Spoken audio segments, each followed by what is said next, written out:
అందరికీ నమస్కారం. ప్రొద్దుటూరు నియోజకవర్గంలో మార్కెట్ యార్డ్లో శనగల కొనుగోలుకు సంబంధించి దాదాపుగా 10 కోట్ల రూపాయల అవినీతి వరదరాజరెడ్డి కుమారుడు కొండారెడ్డి తెరదీసినాడు. ఇప్పటికే చాలా వరకు డబ్బు సంపాదించుకున్నారు.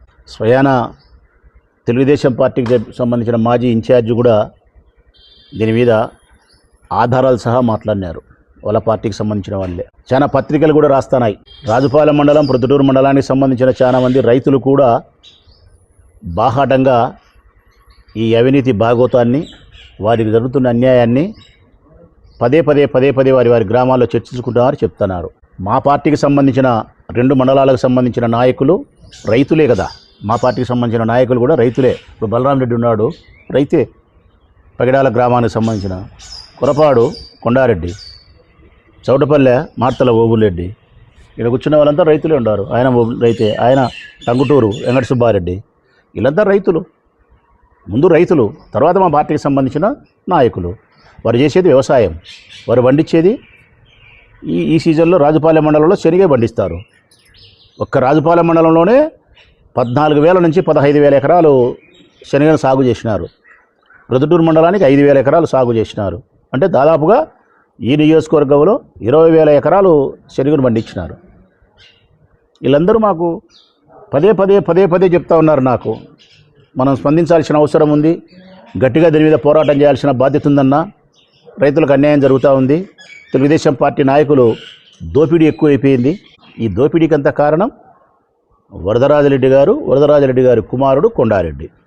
ఈ 10 కోట్ల రూపాయల స్కామ్ జరుగుతూ ఉండేది కూడా కొండారెడ్డి గారి కనుసన్నల్లోనే కొండారెడ్డి గారికి లెక్క చేస్తూ ఉంది. ఏ విధంగా జరుగుతుంది, ఎట్లా జరుగుతుంది అనే విషయాన్ని కూడా స్పష్టంగా చెప్తాను నేను రైతులకు. అధికారులకు హెచ్చరిక చేస్తూ ఉన్నా, జిల్లాకు సంబంధించిన అధికారులకు కూడా హెచ్చరిక చేస్తూ ఉన్నా. నేటి నుంచి మీరు జాగ్రత్త వహించకపోతే, మార్కెట్ యార్డ్లో రైతులకు జరుగుతున్న అన్యాయాన్ని అరికట్టకపోతే మార్కెట్ యార్డ్లోకి రేపటి నుంచి మేము రావాల్సి వస్తుంది. వైఎస్ఆర్ కాంగ్రెస్ పార్టీ పెద్దగా అక్కడికి వస్తుంది, ఉద్యమిస్తుంది.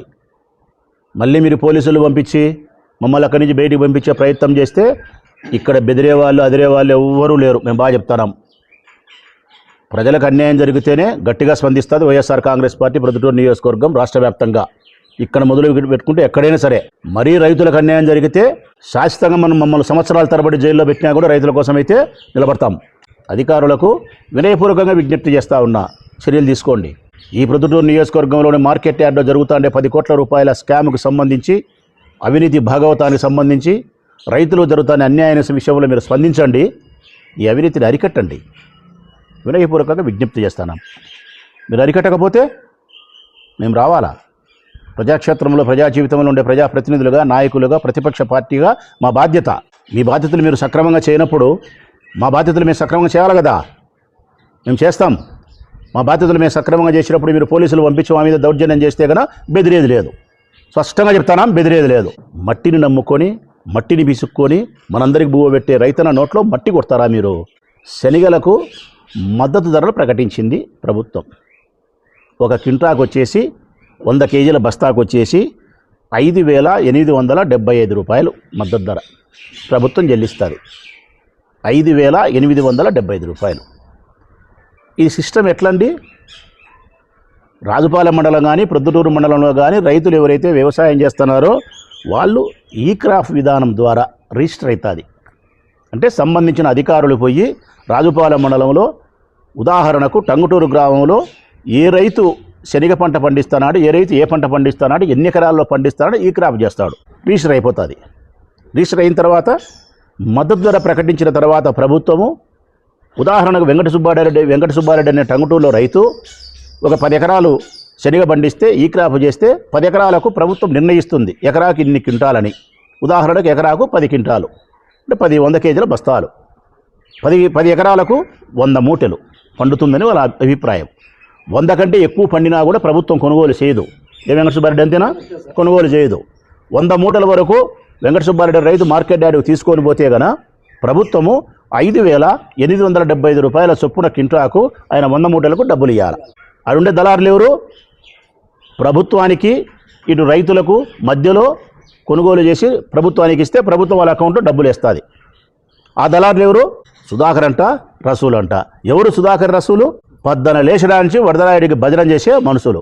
యా ఫ్లెక్సీలో చూసినా నీకు రసూలే కనపచ్చాడు, యాడ చూసినా రసూలే కనపచ్చాడు. రామునికి హనుమంతుడు భక్తుడు ఉన్నట్టు ఆయన భక్తుడు ఉన్నాడు. మీ మనిషి కాదా వరదరాజరెడ్డి? ఆయనకు కాదా మీరు ఇప్పించింది ఈ కాంట్రాక్టు? ₹1 లంచం తీసుకోకూడదు. వెంకట సుబ్బారెడ్డి అనే రైతు ట్రాక్టర్లో తీసుకొని వస్తే కొనుగోలు చేయాలి. ఇక్కడ ఏం జరుగుతుందో తెలుసునా? ఈ వెంకట సుబ్బారెడ్డి అనే రైతు మార్కెట్ యార్డ్లోకి వచ్చి ₹200 కింటాకు లంచం ఇస్తే ఈయన క్యూలో నుంచి ముందుకు పోతుంది బండి కొనుగోలు చేయడానికి. ఈ వెంకట సుబ్బారెడ్డి అనే రైతు కన్నా కింటాకు ₹200 లంచం ఇవ్వకపోతే వారమైనా 10 రోజులైనా నువ్వు మార్కెట్ యార్డ్లోనే కూలబడి చావాలా. ఎవరు తీసుకుంటారు? 3 తీసుకుంటారు. ₹200 లంచం ఇచ్చిన తీసుకుంటారు. తెలుగుదేశం పార్టీ నాయకులకు సంబంధించిన వారిని లంచం తీసుకొని వాడిని కూడా లంచం తీసుకొని ఇస్తారు. వీళ్ళిద్దరికంటే అధిక ప్రాధాన్యత ఎవరు తెలిసినా? 3వాడు. గోడౌన్లలో పాత స్టాకు కొని పెట్టుకున్నారు చూడి వ్యాపారస్తులు. పాత స్టాకు, ఇప్పుడు పండిన శనగలు కాదు, గతంలో పండిన శనగలు గోడౌన్లో స్టాకు పెట్టుకున్న వ్యాపారస్తుల యొక్క శనగలు ఇప్పుడు పండించినట్టు మార్కెట్ యార్డుకు వస్తే వాటిని కొంటారు. ఆ వ్యాపారస్తులు ఎవరు? మీరే. వ్యాపారస్తులుగా ఉండబడిన తెలుగుదేశం పార్టీ నాయకులు రైతుల అవతారం ఎత్తుతారు. ఇక్కడ దళారులు ఎవరు? మీరే. తెలుగుదేశం పార్టీ నాయకులు దళారుల అవతారం ఎత్తారు. ప్రభుత్వం నుంచి 5,875 రూపాయలు ఇచ్చేది ఎవరు? మీరే అవతారం ఎత్తారు.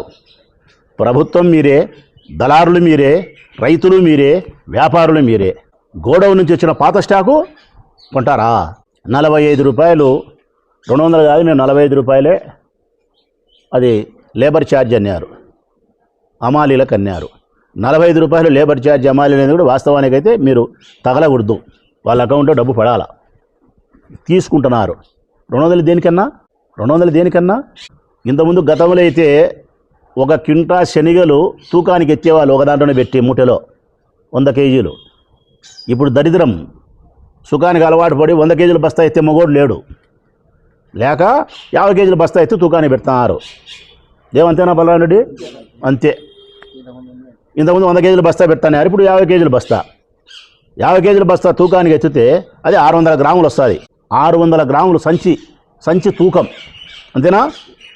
అప్పుడు 50 కేజీల శనగలు రైతు ఎన్ని ఇవ్వాలా?